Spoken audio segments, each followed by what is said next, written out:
okey. Itu sini. Okey. Okey. Dr. Sri, cerita sikit berkenaan dengan pelantikan hari ini Datuk Sri Suhaili sebagai pengarah KPS yang baru. Ya, alhamdulillah pagi ini kita dapat melaksanakan lagi satu detik bersejarah dalam pasukan polis di Raja Malaysia.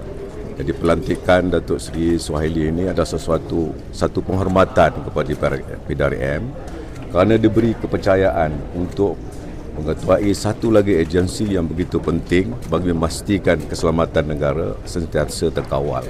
Jadi ini bukan satu perkara yang kecil. Saya percaya ialah satu amanah yang berat yang perlu dilaksanakan oleh beliau, dan PDRM secara terbuka akan memberikan sokongan padu dan tidak berbelah bagi memastikan pelaksanaan tugas dan tanggungjawab ini dapat dilaksanakan dengan baik dan berkesan di masa-masa yang akan datang, insya-Allah. Ya.